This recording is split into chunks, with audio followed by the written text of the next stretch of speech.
Click one at the moment, but there'll be more. Okay. I'll bring in some copies. Okay, we're going to learn some Rabbi Nachman. Yeah. Because I think it's very important. This is one of the most important pieces in Rabbi Nachman, Likutei Moran, which is a collection of his teachings. Not all of them he wrote. Lots of them his main Talmud, Rabbi Nathan, he wrote them but then showed them to Rabbi Nachman and Rabbi Nachman read it then. But sometimes they're in Rabbi Nachman's words. And Likutei Moran split it up into two sections. The first one and the second one's called Tinyana. And this is Tinyana Chet, Tinyana 14.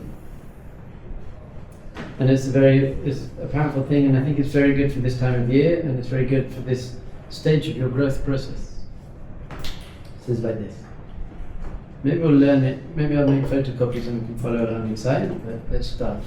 Adam nichnas be'avodas Hashem. When someone just starts in their avodas Hashem. So I've decided I'm really committed. I want to try and grow closer to Hashem, specifically through Torah, mitzvahs. As I derech, what often happens, shemarim lo itchachut. He actually suddenly feels less connected, feels a bit far. I know that's definitely happened for me. I was sitting in temples in Asia for 6 years. I'm very on the highest spiritual level. Came here, then I tapped into Yiddishkeit. And I thought, this is amazing. I was in Sfat, very, very beautiful, a high. But once I actually then committed and say, you know what, I'm going to be a religious Jew, then it just collapsed. And I was much happier before, and I can't be with these penguins. I can't pray the same things 3 times a day and I suddenly, now I understand that everything we're doing is a mindfulness tool, but still it's like I was such a free spirit, and suddenly Judaism is very structured, and I just felt that I'd given up everything and committed. All my friends and parents and everyone thought I was crazy, and now I was further than I was before I came. And I think lots of people experience. And Akiva Tatz speaks about this in the book Living Inspired, which if you haven't read, you need to read. It was a classic. Living Inspired by Rabbi Akiva Tatz. You cannot not read that. So he says we have this idea in spirituality, which is you get a flash of inspiration and then it gets taken away. And what it's basically doing is showing you what is there, showing you what's available, and it's basically a free gift. And this often happens like when you're dating, when you meet a girl, and at the beginning it's unbelievable, it's amazing, but then someone says something and then it crashes. So he says the spiritual idea behind this is that building back after the crash is what makes it yours. You own it. It's mine. So that's how you, by the way, you can test if it's a good relationship. I always tell my students who are dating, do not get engaged until you've had a disagreement, until you've realized I'm not perfect, the relationship's not perfect. Because often, especially in the religious dating world, which is far too much pressure and it's too quick, you go on date and it feels really good and you're very excited and we have the same values, we're so aligned, we're attracted to each other. This is great. So people say, well, take that momentum and go. I'm like, no, do not. Let that momentum crash. Because if you can't deal with the crash, that means you shouldn't get married. And until you've had the crash, then you don't know if there's an actual relationship here. And after you get married, there's going to be a crash. Because look, marriage is ups and downs. Life is ups and downs. So we actually say that the crash, the low point, the disconnect, is where the avoda starts. That's where the spiritual work starts. When it feels great, then it's great, and it's good. We should appreciate that and flow with it and enjoy it. But the work comes when I'm not feeling connected. Am I still committed to the relationship? Am I still showing up? Am I still basically a happy person even though I'm feeling disconnected? The other way to see it is you get taken to the top of the mountain in a helicopter and you see how beautiful the view is. And then you get dropped back at the bottom of the mountain, and now you have to schlep up that mountain. And you're just like, hold on, it was so great, and now I'm all the way at the bottom. But the obvious lesson is no, because once you climb up the mountain and you get to the top again, you now own the mountain. You own that experience, rather than just being given the experience. So that's why Adam and Eve were basically created in the Garden of Eden. So they tasted it, and then they got kicked out. Because if they hadn't tasted it, they couldn't yearn for it. There's nothing to work for. So if there's something you've never tasted it, you can't crave. And who here has had a mangosteen? Mango what? A mangosteen. You haven't had a mangosteen? It's the greatest fruit in the world. It's not a Jewish mango. It's a fruit in Thailand. It's purple on the outside, hard skin. You open the skin, it's got this amazing white, lush. It's my favorite fruit. Mangosteen. Who here would like to try it? Okay. Oh, it sounds good. But are you craving it? You can't. Because you have to have tasted it to crave it. You can want it, it's interesting. For me, my mouth is watering it. I know what it tastes like. I know what the experience is. So often, in the beginning, you're given a taste of the experience. But then it gets taken away, at which point you think there's something wrong with me, or there's something wrong with God, or there's something wrong with Judaism, something's gone wrong. So you have to get that out of your mind. It's not true. Nothing's gone wrong. That's the journey. If you go to the top of the mountain, and then you want to go to the next mountain, you have to climb down. So the climbing down isn't going backwards, it's what you need to do in order to go forwards. So we have that flow, we have inhale and exhale, and wax and wane, and ebb and tide, and yin and yang. And we have the flow, and we've got to learn to go with the flow. So don't freak out when you feel not connected, that's okay. And with your wife, you won't feel connected. And with your kids, sometimes you won't feel connected. And sometimes it actually feels like you're being pushed away from above. Like, I'm just putting in my effort here and I'm not really getting any results. And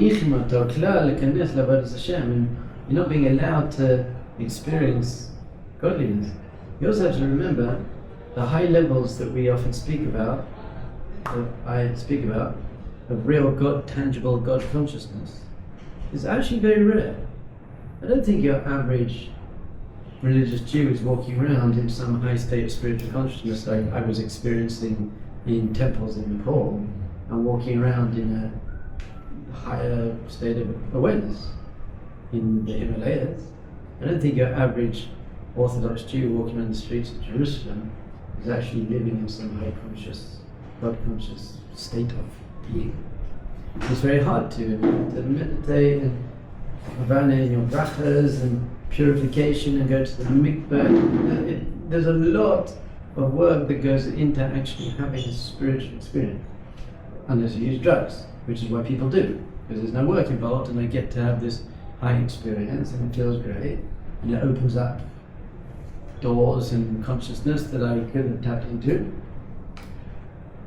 So that's why people sell out for a counterfeit spiritual experience, which is a spiritual experience, but it's very, very difficult to experience Hashem fully consciously in this world. Although Judaism isn't into short-term, intense spiritual experience, really. What we're into is consistent, higher level of consciousness.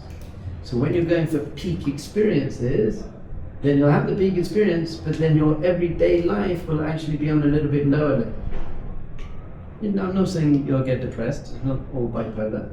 You go, I'm looking forward to that weekend crazy experience, and then I'm just going back to my job that I don't like, I'm looking forward to the weekend, that's the whole process. Doing my work so I can buy my ecstasy, and then on the weekend I'm amazing. So that's not a Jewish path. The Jewish path is just gradual ascent. You're just living consistently on a high level of consciousness. As we said before, our trip is chakras. We're tripping on chakras. Someone said to me, you went to India, you must be into the chakras. I said, yeah, Judaism's into chakras. Chakras mincha matter. That's what I wrote. And then we microdose Hashem all day with brachas. The bracha is a microdose. So chakras mincha marib are full trips. Well, chakras is a full trip. Mincha and Marava half trips. And Brachas are microdosing throughout the day. Every breath is a little microdose. But it's hard to do Mincha every day and 2 Brachas together. But it's easy to just pop something into your mouth. So it feels difficult. But really, all of the distance we feel is actually an opening to come close. Because hopefully what it does, it creates a yearning for closeness. If you're not a spiritually conscious person, it's going to create a despair, and then you'll be like, okay, so I'm not doing that. I'm not buying it. It's not worth it, I'm not buying it.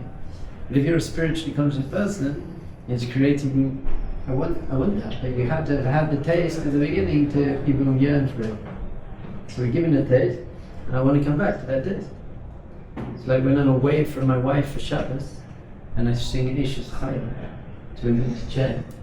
In a way I feel closer to her emotionally. So I wish that we were together. But we're not. So there's some distance is a pathway to closeness. Another example we often use is when you're teaching a child to walk. So the toddler is taking a few steps and you hold your hands out, takes a few steps, what do? You take a step back. And the kid's like, whoa, what? He's like, no, I'm encouraging you, I'm beckoning you, come, you can do this, you can walk. So sometimes Hashem pulls back. But the purpose of pulling back is to beckon you forward. I believe in you, I think you can come higher, you can be higher. So never think that feeling disconnected is a bad thing. It's your attitude towards feeling disconnected.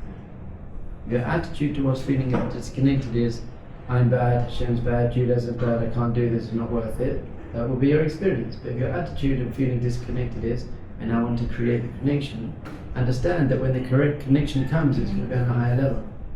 We say this even by Nida. When you get married, you're not touching your wife for 12 days a month. That's awful, by the way. It's horrible. It's terrible. It's horrible but if you're actually a spiritually conscious person, those 12 days are very special. You have to invest in emotional intimacy without physical intimacy. And once you can do that, it creates immense emotional intimacy. And emotional intimacy, which isn't based on physical intimacy, is actually much higher. And then when you are physically intimate again, in a conscious, healthy, not animalistic way, it's actually it's a beautiful thing. It's a wedding day, a wedding night every month. So we're always having this pulling back. And this is the realm of Kedusha. Kedusha, which means holiness, is a kind of separation, a pulling back in order to create this tension, in a way, of respect. It's this awe and respect, and that creates immense intimacy.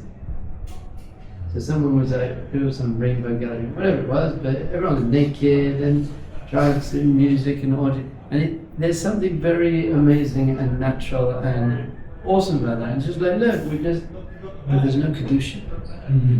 No Kedusha. There's hippie, cool, orgy, feels, but no Kedusha. Kedusha is self-control. Holding. There's a time and place. No one sees my wife's hair, apart from me. And I don't anyway.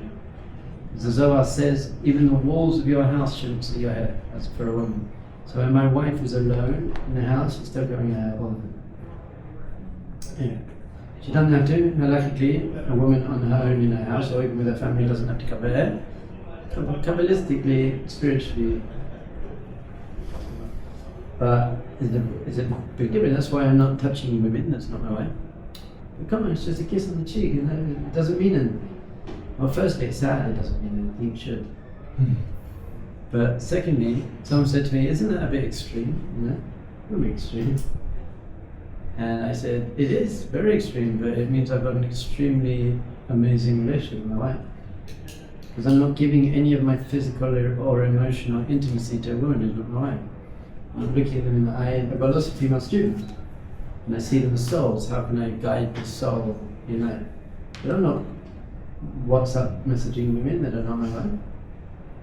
So that might be extreme, but you don't want your wife at night WhatsApping some guy. So once you come into this more conscious arena, we don't think it's healthy or okay for a man to even have a platonic relationship with a woman who's not his wife. I don't have any female friend. I've got my friends from when I was back there, and once in a while they'll say hi, but I'm not having a relationship with a woman who's not my wife. I don't want to, it's not nice. I wouldn't want my wife to have a relationship with a man who's not me. So it's pulling back in order to create intimacy. Separation for intimacy. בצריך גדול, וצריך התחזקות גדול מאוד, מאוד, לבלי ליפול בדעתו. And when you're feeling disconnected, and it's like, why did I give up everything for this? Gosh. You need immense strength not to give up and not to be a victim and start whining.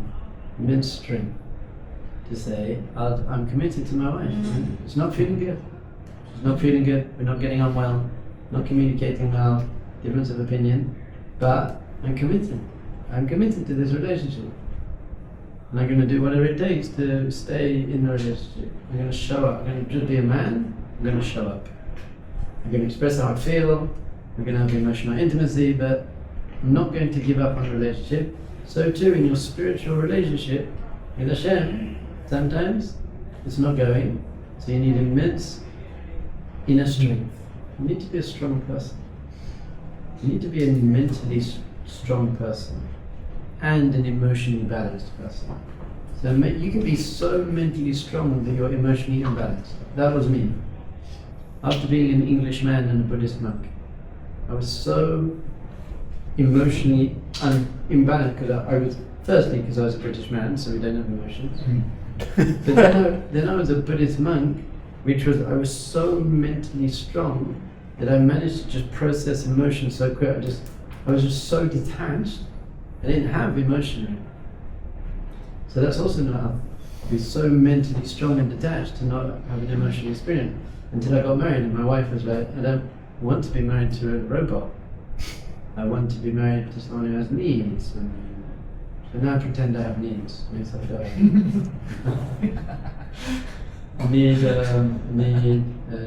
Protein. Thank you for expressing. Because my wife wants to give me my need. I'm like, I don't know. I have very, very little needs. Which, in general, is a separate point, but I don't think men should be needy. I think it's a female trait to be needy. Men should be basically okay. Now, if you are quite a needy man, don't beat yourself up about it. Just get over it. Just deal with it. I need people to like me, and I need to be financially stable, and I need nice food, and I need nice clothes. I need things to go my way. I need a beautiful this. You'll never be a happy person. The more needs you have, the less happy you're going to be. So you want to strip away your needs. There's that need. Am I right? I'll be alright. It would be nice. I like that. I don't need it though. Especially if you can't get your needs met. In general, this is also a big thing in marriage. Usually a man's sexual appetite is stronger than a woman's. So he can't always get his sexual needs met. So at which point he can become a just perverted, horrible human. Or he can say, fine, I'm here for you. When you need me, I'm here. I'm here for you. And actually the mitzvah is for you to give pleasure to your wife. There's a mitzvah. Give pleasure to, and the purpose of physical intimacy and the pleasure of physical intimacy is emotional intimacy. So a man's role in the intimate relationship is, it's my duty.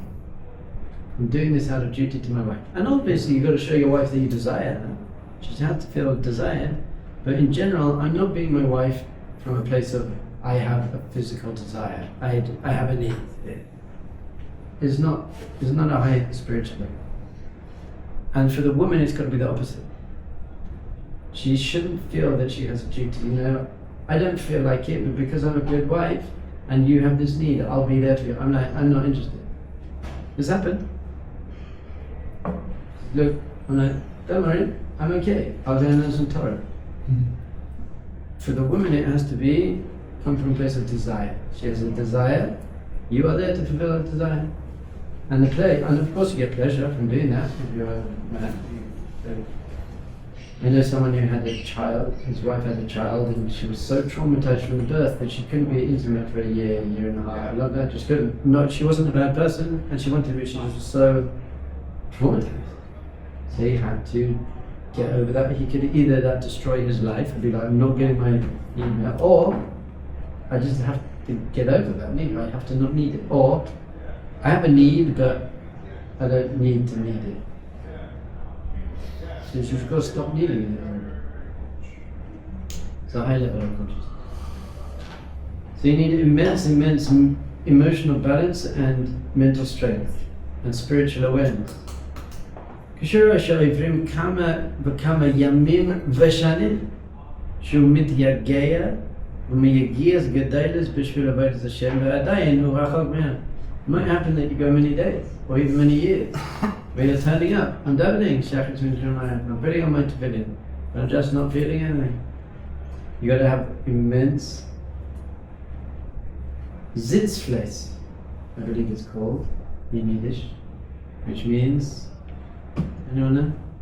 Resilience. Keep going. Now, this is a nightmare though. If you're not enjoying tefillin for a year, but you're doing it out of duty, that's a big shame.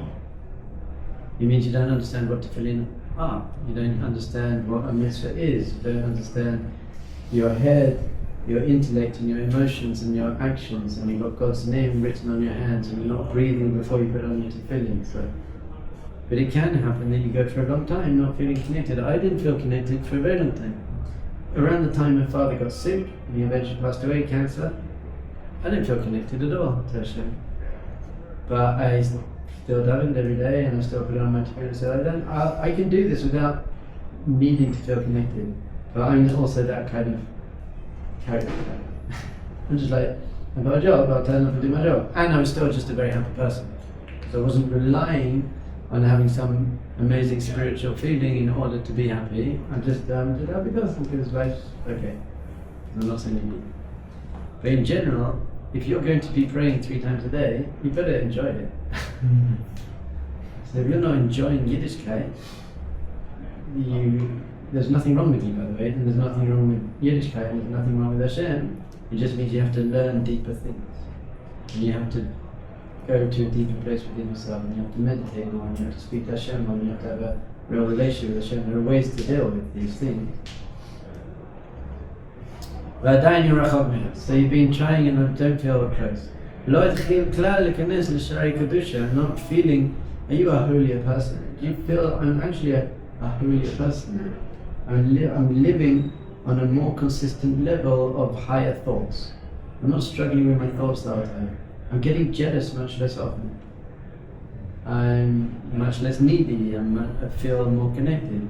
So at some point you want to be starting to enter the Sharei HaKadusha, entering a state of just holiness, higher consciousness. And if you're not, still going to keep going. And you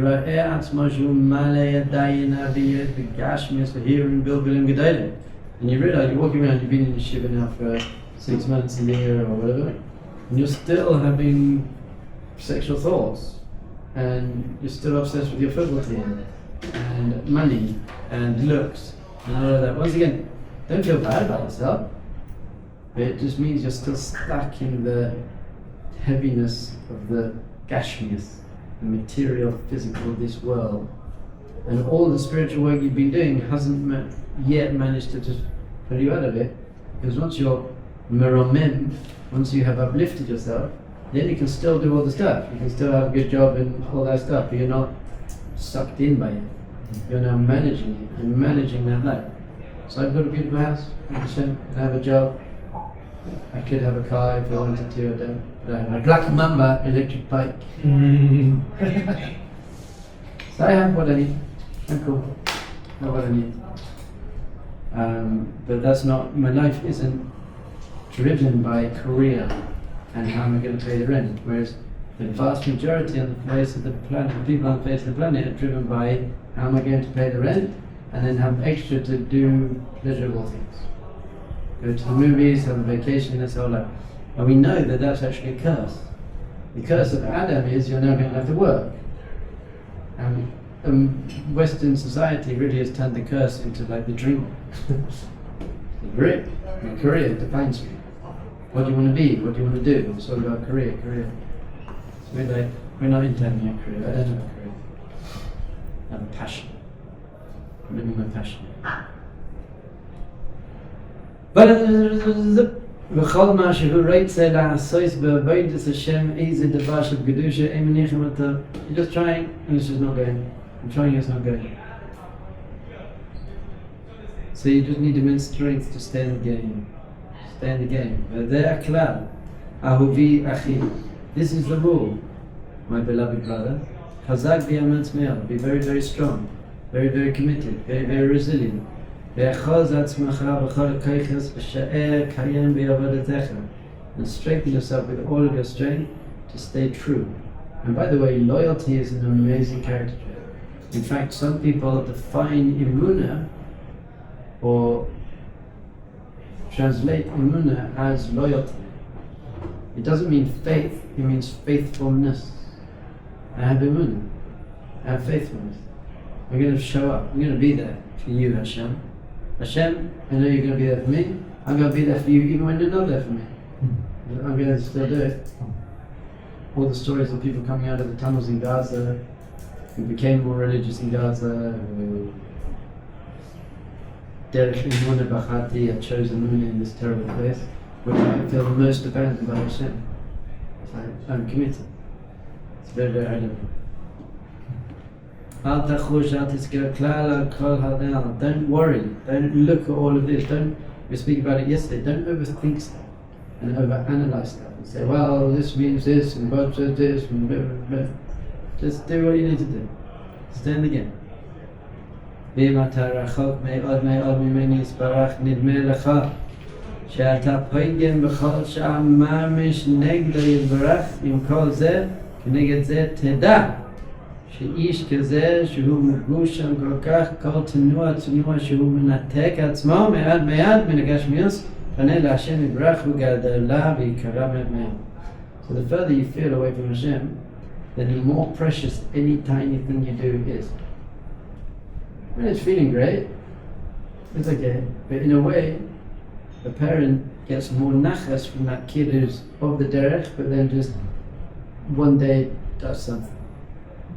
I get more nachas from that kid. That's why Rosh Shlomo says you go to shul, the frum people go to shul on Yom Kippur, and then the secular people come to shul one day a year, Yom Kippur. They're just turning up on Yom Kippur and you're looking at them and you're judging them and you're saying, what are you doing? You mess up the whole year, you don't serve Hashem, you're not interested. You think you can come on one day a year and make it all good? But Hashem's the opposite, it's like, finally, a beautiful child. See, you've got two sons, one of them is perfect, learning, growing, good character traits, everything is with you all the time, comes home from school, learning together, amazing son. Then you got the one kid that's off the derech, you never see him, he smokes, he's in trouble. But then he comes home one day. So the feeling of love you have for that son in a way is much greater than the feeling of love for that son. So we can never judge anyone, we just don't know where they are. So any little tiny thing you do is very, very important. It shows you're committed, it shows you want a relationship, and it means a lot. Relationship is very, very important to speak. We'll carry on learning it together.